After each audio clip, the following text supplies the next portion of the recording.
নমস্কাৰ সকলোকে স্বাগতম জনাইছো আসাম কেৰিয়াৰ পইণ্ট ইউটিউব চেনেলৰ অন্য এটা নতুন ভিডিঅ' লৈ বন্ধুসকল আজিৰ এই ভিডিঅ'টিত আমি আপোনালোকৰ আগন্তুক অনুষ্ঠিত হ'ব লগা এডিআৰই গ্ৰেড 3 বা গ্ৰেড 4 পৰীক্ষাৰ বাবে প্ৰয়োজন হোৱাকৈ ৰিজনিংৰ আন কেইটামান অতিকৈ গুৰুত্বপূৰ্ণ প্ৰশ্ন আলোচনা কৰিবলৈ ওলাইছো যিসকলৰ 15 তাৰিখে এক্সাম অনুষ্ঠিত হ'বলৈ গৈ আছে তেওঁলোকৰ বাবে এটো এটা অতিকৈ গুৰুত্বপূৰ্ণ ভিডিঅ' হ'ব পাৰে হেহে আপোনালোকে হেকলৈকে স্কিপ নকৰাকৈ চাই থাকক প্ৰথম কোৱেশ্চনটো কি দিছে চাওক তলত দিয়া শব্দকেইটাৰে গঠন কৰা অৰ্থপূৰ্ণ শ্ৰেণীটো বিচাৰি উলিওৱা তো আমাক ইয়াত কেইটামান শব্দ দিয়া আছে শব্দকেইটা চাই লওক পৃথিৱী দিয়া আছে ভাৰত এছিয়া হাতীপতি আৰু সৌৰজগত তো আমি যদি শব্দকেইটা ভালদৰে লক্ষ্য কৰো তেতিয়া কি দেখিম যে ভাৰতখন ইয়াৰ ভিতৰত আটাইতকৈ সৰু চাওক ভাৰতটো হৈছে এই শব্দকেইটাৰ ভিতৰত আটাইতকৈ সৰু তো ভাৰতটো ক'ত আছে এছিয়াত আছে আৰু এছিয়াটো ক'ত আছে পৃথিৱীত আছে পৃথিৱীখন আছে সৌৰজগতত আৰু সৌৰজগতটো আছে হাতীপতিত তো আমি যদি এনেকৈ মিলাবলৈ যাওঁ তো প্ৰথমতে 2 আহিব ভাৰত যদি একেবাৰে সৰুৰ পৰা ডাঙৰলৈ মিলাবলৈ যাওঁ প্ৰথমতে 2 আহিব তো 2 যদি আপোনালোকে আনে তেতিয়া দেখিব অপচন কেইটাৰ ভিতৰত 2 ক'তো নাই প্ৰথমতে তো এতিয়া আমি 2 আনিব নোৱাৰিম কেলে 2 আনিব নোৱাৰিম সৰুৰ পৰা ডাঙৰলৈ নহব এতিয়া তো ডাঙৰৰ পৰা সৰুলৈ আমি আনিব লাগিব কি কৰিব লাগিব আমি ডাঙৰৰ পৰা সৰুলৈ আনিব লাগিব ডাঙৰৰ পৰা সৰুলৈকে যদি আমি আনো তো আটাইতকৈ ডাঙৰ ইয়াৰ ভিতৰত কোনটো আছে চাওক তো হাতীপতিটো হৈ যাব আটাইতকৈ ডাঙৰ আৰু হাতীপতি কেই নম্বৰত আছে 4 নম্বৰত তাৰ পিছত হাতীপতিৰ ভিতৰত আছে সৌৰজগত এটো হৈ যাব 5 নম্বৰ সৌৰজগতৰ ভিতৰত আছে পৃথিৱী তো পৃথিৱীটো হৈ যাব 1 নম্বৰত পৃথিৱীৰ ভিতৰত আছে 7খন মহাদেশ আৰু তাৰে ভিতৰত আছে এখন এছিয়া তো এটো 3 নম্বৰ হৈ যাব আৰু এছিয়াৰ ভিতৰত আছে কেইবাখনো দেশ তাৰ ভিতৰত এখন আছে ভাৰত তো এটো হৈ যাব 2 নম্বৰ এটো হৈ যাব আমাৰ শুদ্ধ উত্তৰ 4 5 1 3 2 কোনটো অপচনত আছে চাওক অপচন এটো হৈ যাব শুদ্ধ উত্তৰ অপচন এটো হৈ যাব শুদ্ধ উত্তৰ তো আপোনালোকে এনেধৰণে এনেকুৱা সিৰিজ বিলাকৰ প্ৰশ্ন বা অৰ্থপূৰ্ণ শ্ৰেণীত সজাবলৈ কৰিব লাগিব খালি আপোনালোকে শব্দকেইটা কেনেদৰে মিলিছে হেগিটা চাব লাগিব তো আমি যদি সৰুৰ পৰা ডাঙৰলৈ কৰিলোতেন উত্তৰটো কিন্তু আমাৰ নাই দিয়া কিতাবা কিন্তু সৰুৰ পৰা ডাঙৰলৈও মিলাই দিয়া থাকিব পাৰে তো বলক নেক্সট কোৱেশ্চন প্লে আগবঢ়ো এতিয়া কি দিছে চাওক তলৰবোৰক অৰ্থপূৰ্ণ ক্ৰমত সজালে কোনটো শুদ্ধ হ'ব তো ইয়াত চাওক কেইটামান আমাৰ কি দিছে শব্দ দি আছে তো প্ৰথমটো হৈছে Jawaharlal Nehru 2 number Indira Gandhi 3 number Lal Bahadur Shastri 4 number Manmohan Singh আৰু 5 নম্বৰ অটল বিহাৰী বাজপেয়ী তো আপোনালোকে যদি চাই গুটেইকেইজন কি হয় বাৰু জৱাহৰলাল নেহৰু ইন্দিৰা গান্ধী বা এই আটাইকেইজন কি হয় ভাৰতৰ কিন্তু প্ৰধানমন্ত্ৰী হয় আপোনালোকে যদি ভালদৰে মন কৰিছে গুটেইকেইজন কিন্তু ভাৰতৰ প্ৰধানমন্ত্ৰী হয় তো ইয়াতে আমি চাব লাগিব প্ৰথমজন প্ৰধানমন্ত্ৰী কোন আছিল তো প্ৰথমৰ পৰা আমি চাই আহিম তো জৱাহৰলাল নেহৰু 1 নম্বৰ প্ৰধানমন্ত্ৰী আছিল প্ৰথম আমি জানো স্বাধীন ভাৰতৰ প্ৰথম প্ৰধানমন্ত্ৰী আছিল জৱাহৰলাল নেহৰুৰ পিছত ইন্দিৰা গান্ধী আছে ইন্দিৰা গান্ধী কেই নম্বৰ প্ৰধানমন্ত্ৰী আছিল তো তেও হৈ যাবগে 5 নম্বৰ তেও 5 নম্বৰ প্ৰধানমন্ত্ৰী আছিল ইন্দিৰা গান্ধী 5 নম্বৰ তাৰ পিছত লাল বাহাদুৰ শাস্ত্ৰী আহিলে লাল বাহাদুৰ শাস্ত্ৰী আছিল 3 নম্বৰ প্ৰধানমন্ত্ৰী তৃতীয়জন প্ৰধানমন্ত্ৰী তাৰ পিছত আহিলে মনমোহন সিং তো মনমোহন সিংৰ বিষয়ে সকলোৱে জানো আমি তেও আছিল 16 নম্বৰজন প্ৰধানমন্ত্ৰী কাৰণ নৰেন্দ্ৰ মোদীৰ আগতে তেও আছিল আৰু অটল বিহাৰী বাজপেয়ী তেও আছিল 15 নম্বৰজন প্ৰধানমন্ত্ৰী তো ইয়াতে যদি আমি চাবলৈ যাওঁ জৱাহৰলাল নেহৰুটো প্ৰথমতে আহিব মানে জৱাহৰলাল নেহৰু কেই নম্বৰত আছে 1 নম্বৰত তো একে থাকিব 2 নম্বৰত কোন আহিব চাওক 2 নম্বৰ আহিব অটল বিহাৰী বাজপেয়ী কাৰণ তেও 3 নম্বৰত আছিল তো 3 নম্বৰটো 3তে আছে তাৰ পিছত আহিব ইন্দিৰা গান্ধী কেই নম্বৰত আছে 2 নম্বৰত আছে 2 আহি যাব তাৰ পিছত কোন হ'ব অটল বিহাৰী বাজপেয়ী তেও আছে 5 নম্বৰত 5 হ'ব তাৰ পিছত আছে কোন মনমোহন সিং তেও 16 নম্বৰত আছে এটো হ'ব 4 তো এটো আমাৰ সিৰিজ হৈ যাব 1 3 2 5 4 আছে নেকি কোনটো অপচনত চাওক অপচন ডি টুত আছে অপচন ডি টু হৈ যাব শুদ্ধ উত্তৰ তো এনে ধৰণে আপোনালোকৰ অৰ্থপূৰ্ণ শ্ৰেণীত সজাব লাগিব তো কিন্তু এইকেইটা মনত ৰাখিব লাগিব যে আমি এইকেইটা জানিব লাগিব যে তেও কোনজন কে নম্বৰ প্ৰধানমন্ত্ৰী আছিল সেই কাৰণে আপোনালোকে জিকে আৰু ৰিজনিংটো দুইটাই একে ধৰণে পঢ়িব লাগিব জিকে পৰা এখিনি আহিছে যে আপোনালোকে যদি এখিনি নাজানিলেহেঁতেন তেতিয়া তো কৰিব নোৱাৰিব তো বলক এতিয়া আৰু কিছুমান প্ৰশ্ন চাওঁ নেক্সট কি দিছে তলৰবোৰক অৰ্থপূৰ্ণ ক্ৰমত সজালে কোনটো শুদ্ধ হ'ব আকৌ একে ধৰণৰ প্ৰশ্ন দিছে কিলোগ্ৰাম দিছে তাপা গ্ৰাম দিছে কুইন্টেল ডেসিগ্ৰাম আৰু মিলিগ্ৰাম দিয়া আছে তো আমি যদি চাওঁ এইবিলাক কি দিছে একোটা একক দিছে আমি বস্তু জুকিব পৰা কিছুমান একক দিয়া আছে কিলোগ্ৰাম গ্ৰাম কুইন্টেল ডেসিগ্ৰাম মিলিগ্ৰাম আৰু গুটেইকেইটাই গোটা বস্তু জুকিব পৰা একক দিয়া আছে কিন্তু তো আমি যদি একেবাৰে সৰুৰ পৰা চাবলৈ যাওঁ একেবাৰে সৰুৰ পৰা যদি চাবলৈ যাওঁ চাই যাব মই সাইডত লিখি দিছো প্ৰথমতে কিন্তু হয় মিলিগ্ৰাম কি হয় প্ৰথমতে মিলিগ্ৰাম হয় মিলিগ্ৰামৰ পিছত আহে সেন্টিগ্ৰাম মিলিগ্ৰামৰ পিছত কি আহে সেন্টিগ্ৰামৰ পিছত আহে ডেসিগ্ৰাম সেন্টিগ্ৰামৰ পিছত কি আহে ডেসিগ্ৰাম আৰু ডেচিগ্ৰামৰ পিছত আহে কি ডেকাগ্ৰাম আৰু হেক্টোগ্ৰাম যেটো কিটা আমাক দিয়াই নাই তো দিয়া নাথাকিলে আমি লিখিব নালাগে তাৰ পিছত কি আছে ডেকাগ্ৰাম আহে হেক্টোগ্ৰাম আহে তাৰ পিছত আহে কিলোগ্ৰাম তাৰ পিছত কি আহিব কিলোগ্ৰাম আহিব তাৰ পিছত আহিব কুইন্টেল কিলোগ্ৰামৰ পিছত কি আহে কুইন্টেল আহে কুইন্টেলৰ পিছত কি আহিব টন আহিব টনটো আমাক ইয়াত দিয়া নাই তো আমাক ইয়াত পাঁচটা দিয়া আছিল মিলিগ্ৰাম সেন্টিগ্ৰাম তাৰ পিছত ডেচিগ্ৰাম তাৰপা কিলোগ্ৰাম তাৰপা কুইন্টেল তো কোনটো শুদ্ধ হ'ব চাওক মিলিগ্ৰামটো প্ৰথমতে আহিব মিলিগ্ৰাম কেই নম্বৰত আছে 5ত আছে তো 5 টো আহি যাব প্ৰথমত তাৰ পিছত আহে সেন্টিগ্ৰাম সেন্টিগ্ৰাম কেই নম্বৰত আছে চাওক সেন্টিগ্ৰাম মনকল সেন্টিগ্ৰামটো ইয়াত দিয়া নাই সেন্টিগ্ৰামৰ পিছত আহে গ্ৰাম তাৰ পিছত আহে ডেচিগ্ৰাম তো সেন্টিগ্ৰামটো নাই দিয়া আমাক গ্ৰাম আহিব তো 2 নম্বৰ আহিব তো 5ৰ পিছত কি আহিব 2 নম্বৰ আহিব তাৰ পিছত আহিব কি ডেচিগ্ৰাম 4 নম্বৰ আহিব তাৰ পিছত আহিব কিলোগ্ৰাম 1 নম্বৰত আছে চাওক আৰু তাৰ পিছত আহিব কুইন্টেল এটো 3 নম্বৰত আছে তো এটো হৈ যাব আমাৰ সিৰিজ কোনটো আছে চাওক কোনটো অপচনত আছে 5 2 4 1 3 5 2 4 1 3 অপচন ডি টো হৈ যাব শুদ্ধ উত্তৰ অপচন ডি টো হৈ যাব শুদ্ধ উত্তৰ তো এইবিলাকো আপোনালোকে জানি যাব লাগিব কাৰণ এইটা নাজানিলেও আপোনালোকে কৰিব নোৱাৰিব তো বলক আৰু কিছুমান চাও তো বন্ধুসকল নেক্সট কোৱেশ্চন সমূহ আলোচনা কৰাৰ আগতে আপোনালোক এটা কথা জনাই থওঁ যেহেতু আপোনালোকৰ এক্সামৰ বাবে এতিয়া মাত্ৰ 10 দিন মানহে হাতত আছে তো আপোনালোকে যদি ভাবে যে আপোনালোকৰ প্ৰিপাৰেচনটো কেনেকুৱা হৈছে বা আপোনালোকে ষ্টাডি কেনেকুৱা কৰিছে কিমান ৰিভাইজ কৰিছে যদি চাব বিচাৰে তেনেহলে আপোনালোকৰ বাবে এখন মক টেষ্ট ৰেডি কৰিছো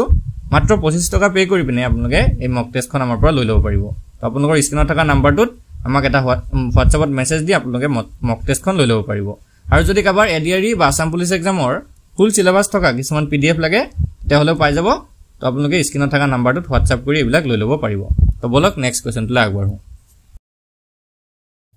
নেক্সট কি দিছে তলৰ শব্দবোৰক অৰ্থপূৰ্ণ ক্ৰমত সজালে কোনটো শুদ্ধ হ'ব সন্ধিয়া প্ৰভাত দুপৰীয়া ৰাতি একেবাৰে ইজি হয় আপোনালোকে কৰি চাব পাৰে এটো একদমই সহজ হয় আপোনালোকে পাৰিব কৰি চাওকচোন আৰু কমেন্টটো জনাই দিয়ক উত্তৰটো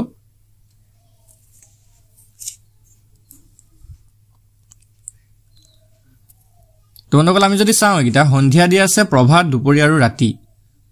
আমি যদি দিনটোৰ কথা ভাবো ইয়াত দিনটোত যদি প্ৰথমতে কি হয় ৰাতিপুৱা হয় আৰু ৰাতিপুৱাটো কি বুলি কোৱা হয় প্ৰভাত তো প্ৰভাতটো আগতে আহিব 2 নম্বৰটো আগতে আহি যাব প্ৰভাতৰ পিছত ৰাতিপুৱাৰ পিছত কি হ'ব দুপৰীয়া হ'ব নে ৰাতি হ'ব নে সন্ধিয়া হ'ব দুপৰীয়া হ'ব দুপৰীয়াটো আছে 3 নম্বৰত তাৰ পিছত সন্ধিয়া হ'ব সন্ধিয়াটো 1 নম্বৰত আছে আৰু পিছত ৰাতি হ'ব 4টো একদম লাষ্টত যাব 2 3 1 4 কোনটোত আছে চাওক 2 3 1 4 অপচন বি টো হৈ যাবগে শুদ্ধ উত্তৰ অপচন বি টো হৈ যাব শুদ্ধ উত্তৰ নেক্সট কোৱেশ্চনটো চাওক এতিয়া আমি কিছুমান ডিকচনাৰী কোৱেশ্চন লৈছো অভিধানৰ কোৱেশ্চন অভিধান অনুসৰি তলৰ শব্দবোৰ ক্ৰম সজোৱা তো কেটামান আমাক শব্দ দি আছে চাওক 4টা শব্দ দি আছে তো ক্ৰমটো সজাব গৈছে কোনটো আগত আহিব অভিধান যদি আপোনালোকে চাব জানে তো দেখিব যে তাত সদায় একদম সিৰিয়াল কে হেৰি শব্দবিলাক থাকিব এটাও ভুলকে বা উল্টা পুল্টাকে নাথাকে একদম সিৰিয়াল কে থাকিব এতিয়া আমি এত অভিধানৰ ক্ৰম যদি সজাবলৈ যাও তো গুটেকিটা শব্দ আপোনালোকে ভালদৰে চাব লাগিব গুটেকিটাতে কি আছে চাওক এ আছে ইয়াটো এ আছে ইয়াটো এ আছে ইয়াটো এ আছে তো একো কৰিবলগীয়া নাই কথা প্ৰথমতে আমি এটো আমি এৰি দিব লাগিব তাৰ পিছত কি আছে চাওক কিউ আছে এটোটো কিউ আছে এটোটো কিউ আছে এটোটো কিউ আছে এটোটো কিউ আছে তো 4টাতে কিউ আছে এটো আমি এৰি দিম তাৰ পিছত যদি চাই গুটেকিটাত ইউ আছে হেতু এৰি দিম এতিয়া আহি যাব আমাৰ কথা এটা ই আছে তাৰ পিছত ইয়াত এ আছে 2 নম্বৰটোত 3 নম্বৰটোত আছে আই 4 নম্বৰটোত আছে এ তো এ দুটাত আছে এ দুটাত যদি থাকে কি হ'ব এটো 1 আৰু 2 এ দুটাৰ ভিতৰত 1 আৰু 2 কোনবা এটা হ'ব তাৰ পিছত এৰ পিছত কি আহে এৰ পিছত আহিব ই এটো 3 নম্বৰ হ'ব পাৰে এটো 4 নম্বৰ হ'ব পাৰে এটা কিন্তু 2 আৰু 4 এটো ডাইৰেক্ট কোৱা নাই যে এটো 1 হ'ব এটো 2 হ'ব আমি তাৰ পিছত চাম আৰু চাবলগীয়া আছে কিন্তু 3 আৰু 4 টো আমি পাই গলোৱে এতিয়া এটো তাক যদি আমি চাবলৈ যাও প্ৰথমতে কোনটো আহিব চাওক তো প্ৰথমতে আহিব এৰ পিছত কি আছে চাওক আৰ আছে আৰু এটো টি আছে তো আৰ আগত আহে নে টি আগত আহে আৰ টো আগত আহিব আমি জানো আৰ টো আগত আহে তো এটোৱে হৈ যাব 1 আৰু এটো হৈ যাব 2 তো আমি 1 আৰু 2 পাই গলো এতিয়া 1 2 3 4 পাই গলো তো 1 নম্বৰটো কিমানত হয় 2 আছে 2 নম্বৰটো 4 তাৰ পিছত আছে 1 তাৰ পিছত 3 এটো হৈ যাব আমাৰ শুদ্ধ ক্ৰম এটো হৈ যাব শুদ্ধ ক্ৰম 2 4 1 3 কোনটো অপচনত আছে চাওক অপচন সি টো হৈ যাব শুদ্ধ উত্তৰ অপচন সি টো হ'ব শুদ্ধ উত্তৰ তো আকৌ এবাৰ বুজাই দিছো তো শব্দকেইটা আপোনালোকে ভালদৰে চাব লাগিব প্ৰথমতে চাওক এ কিউ ইউ গুটেকিটাতে আছে এ কিউ ইউ আছে তাৰ পিছতে প্ৰথমতে এটো আছে ই যেটো একুৱাছ আছে ইয়াত ই আছে একুৱেৰিয়ামটোত এ আছে আৰু একুইলিনত আই আছে আৰু একুৱেটিকত এ আছে তো দুইটাতে এ আছে সেইকাৰণে আমি এটোক এ আৰু 1 আৰু 2 লিখি লৈছো কিন্তু এতিয়া আমি কোনটো 1 হ'ব কোনটো 2 হ'ব এতিয়ালৈকে কিন্তু কনফাৰ্ম হোৱা নাই কিন্তু 3 আৰু 4 টো গম পাইলো কাৰণ ই টো আগত আহে সদায় আৰু আই টো পিছত আহে ইৰ পিছত আহে আমি যদি এবিসিডি এটা ভালদৰে চাও ইৰ পিছত আই আহিব এতিয়া এই দুটাত চাম আকৌ 2 আৰু 4 নম্বৰটো চাওক এ দুটাতে আছিল যেহেতু তাৰ পিছত এৰ পিছত যেটো লেটাৰ আছে হেতু চাওক এটাত আছে আৰ একুৰিয়ামত আছে আৰ আৰু একুৱেটিকত আছে টি এতিয়া আৰ আৰু টিৰ ভিতৰত কোনটো আগত আহে বাৰু আৰ টো আগত আহিব তো এটো যাব 1 নম্বৰ এটো যাব 2 নম্বৰ এটো 3 নম্বৰ আৰু এটো 4 নম্বৰ তো এনেকৈ আমি একিটা খজাব পাৰিম তো বলক আৰু এটা প্ৰশ্ন চাও কি দিছে তলৰ কোনটো অভিধানৰ হেখত পোৱা যাব তো আমি যদি প্ৰথমৰ পৰা চাই থাকো হেখৰ ফালে কোনটো থাকিব মানে চাওক এবাৰ আমাৰ কিন্তু সিৰিয়াল ভাবে মিলাব দিয়া নাই হেখৰ ফালে কোনটো থাকিব চাওক ইয়াতে আমি যদি শব্দকেইটা গুটেকেইটা চাও এফ এল গুটেকেইটা আছে এফ এল ইউ গুটেকেইটাতে আছে একদম চাওক গুটেকেইটাতে এফ এল ইউ আছে তো এটো আমি চাবই নালাগিব তাৰ পিছত কি আছে এটাত আৰ আছে এটাত এফ আছে এটাত ই আছে আৰু এটাত ও আছে তো আমি যদি চাবলৈ যাও প্ৰথমতে কি আহিব প্ৰথমতে আহিব ই থকাটো তো এটো 1 নম্বৰত আহিব তাৰ পিছত এফ থকাটো এটো 2 নম্বৰত আহিব তাৰ পিছতে কি আছে এটাত আছে ও আৰু এটাত আছে আৰ তো ও থকাটো আগত আহিব এটো 3 নম্বৰত আহিব আৰু আৰ থকাটো একেবাৰে লাষ্টত আহিব এটো 4 নম্বৰত আহিব তো আমাক সুধিছিলে কোনটো হেখত পোৱা যাব তো আমি গমেই পাই গলো হেখত কোনটো পোৱা যাব এটো পোৱা যাব অপচন এ টো শুদ্ধ উত্তৰ হ'ব আৰু যদি সুধিলেতেন আটাতকৈ আগত কোনটো পোৱা যাব তেতিয়া এটো সি টো শুদ্ধ উত্তৰ ফ্লুয়েন্সি টো আটাতকৈ আগত আহিলেতেন তো আশা কৰিছো এতিয়া আপোনালোকে বুজি পাইছে যদি বুজি পাইছে কমেন্টত ইয়েস বুলি লিখি জনাই দিবচোন তো নেক্সট কোৱেশ্চনটো আগবঢ়িম কি দিছে অভিধান অনুসৰি তলৰ শব্দবোৰ ক্ৰম সজোৱা তো ইয়াতো আমাক সজাবলৈ কৈছে তো আপোনালোকে যদি চাই শব্দ 5টা শব্দ দি আছে এবাৰ গুটেকেইটা শব্দ ভালদৰে চাওক গুটেটাতে কি আছে ডি আছে ডি ই আছে ডি ই আৰু 5 নম্বৰটো ডি ই আছে তো ইয়াতে চাবলগীয়া কথা নাই তাৰ পিছৰ লেটাৰটোৰ পৰা আমি চাই যাম তো এটাত আছে এস প্ৰথমটোত এস সেকেন্ডটোত এস তাৰ পিছৰটোত আৰ তাৰ পিছৰটোত আৰ তাৰ পিছৰটোত আৰ তো তিনটা এস দুটাত এস আছে আৰু তিনটাত আৰ আছে তো আৰ থকা কিটা আগত আহিব নে এস থকা কিটা আগত আহিব আৰ থকা কিটা আগত আহিব তো তিনটা আৰ আছে ন হয়তো এটো 1 নম্বৰ হ'ব পাৰে বা এটো 1 নম্বৰ হ'ব পাৰে বা এটো 1 নম্বৰ হ'ব পাৰে আৰ থকা কিটা আমি আকো চাই লওঁ কিন্তু এই কিটা কি হ'ব পাৰে 3 আৰু সৰি এটো 4 আৰু 5 ৰ ভিতৰতে পৰিব 1 আৰু 2 টো কি হ'ব 4 আৰু 5 ৰ ভিতৰতে পৰিব তো সাম আকো সাম আৰ থকা কিটা চাও আকো আৰৰ পিছত এবাৰ আছে 3 নম্বৰটোত ও আছে 4 নম্বৰটোত কি আছে এম আছে 5 নম্বৰটোত কি আছে ই আছে এতিয়া এটোত আছে ও এটোত আছে এম আৰু এটোত আছে ই কোনটো আগত আহিব ককচোন কোনটো আগত আহিব তো ই টো আগত আহিব তো 5 নম্বৰটো হৈ যাব আগত একদম প্ৰথমত থাকিব 5 নম্বৰ শব্দটো হল তাৰ পিছত কি থাকিব ইৰ পিছত ও আহে নে এম আহিব ইৰ পিছত কি আহিব এম আহিব তো এটো হৈ যাব 4 নম্বৰটো হৈ যাব সেকেন্ডত 5 4 তো 5 4 থকা গুটে দুটাত আছে অপচনত তো এটা অপচনটো ভুলে হৈ যাবগে সি আৰু বি টো আমি কাটিয়ে দিব পাৰিম কাৰণ 5 4 নাই পোৱা তাৰ পিছত কি আহিব তাৰ পিছত আহিব 3 নম্বৰ টকাটো 5 4 তাৰ পিছত কি আহিব 3 তো 5 4 3 পাই গলুগে তো আমি আৰু বাকিটা চাবই নালাগে অপচন ডি টো শুদ্ধ হৈ যাব কাৰণ চাওক 5 4 3 ওলাই গৈছেগে তাৰ পিছত 1 আৰু তাৰ পিছত 2 থাকিব তো আশা কৰিছো এতিয়া আপোনালোকে বুজি পাইছে আৰু এনেকুৱা ধৰণৰ প্ৰশ্নবিলাক পৰীক্ষাত আহিলে যাতে কৰিব পাৰিব তো বলক আমি আগৰ নেক্সট কোৱেশ্চনটোলে নেক্সট কোৱেশ্চনটো কি দিছে চাওক অভিধান অনুসৰি তলৰ শব্দবোৰ ক্ৰম সজোৱা তো ইয়াতো আমাক কেইটামান শব্দ দিছে তো ইয়াত এবাৰ 6টা শব্দ আমাক দিছে এই 6টা শব্দক আমি সজাব লাগিব তো আমি যদি চাও গুটেকেইটাতে এস ইউ সি এস ইউ গুটেকেইটাতে আছে এস ইউ আৰু এস ইউ এটো চাবই নালাগিব তাৰ পিছৰ গিটাৰ পৰা চাই যাম তো ইয়াত আছে সি এস ইউৰ পিছত সি আছে ইয়াত আছে আৰ ইয়াত আছে সি ইয়াতো আছে সি ইয়াত আছে আৰ আৰু ইয়াত আছে আৰ তো সি থকা কিটা আমি প্ৰথমতে চাব লাগিব সি থকা কিটা চাওক 1 নম্বৰটোত সি আছে 3 নম্বৰটোত আছে আৰু 4 নম্বৰটোত সি আছে সি থকা কিটা আগতে চাওক সি পিছত ইয়াত কি আছে হেতু চাব লাগিব ইয়াৰ সিৰ পিছত আছে সি ইয়াৰ সিৰ পিছত আছে সি ইয়াৰ সিৰ পিছত আছে টি তো এই দুটাৰ ভিতৰত 1 নম্বৰৰ হ'ব 1 নম্বৰ আৰু 2 নম্বৰ এই দুটাৰ ভিতৰতে হ'ব 1 আৰু 3 ৰ ভিতৰতে কি হ'ব প্ৰথম আৰু সেকেন্ডটো হ'ব তে কি হ'ব চাওক তাৰ পিছতে চাম আমি সিৰ পিছত এটাত আছে ই প্ৰথমটোত ই আছে ইয়াৰ পিছত ইয়াত আছে কিন্তু ইউ তো এতিয়া ই আগত আহে নে ইউ আগত আহে হেতু চাব লাগিব ই আগত আহে নে ইউ আগত আহে তো আমি যদি ভালদৰে চাওঁ কি আগত আহিব ই টো আগত আহিব তো 1 নম্বৰটোৱে একত থাকিব তাৰ পিছত কি হ'ব তাৰ পিছত হৈ যাবগে 3 নম্বৰটো 1 ৰ পিছত 3 তাৰ পিছত কি হ'ব 4 নম্বৰটো 1 3 4 চাওক কোনবা অপচন আছে নি 1 3 4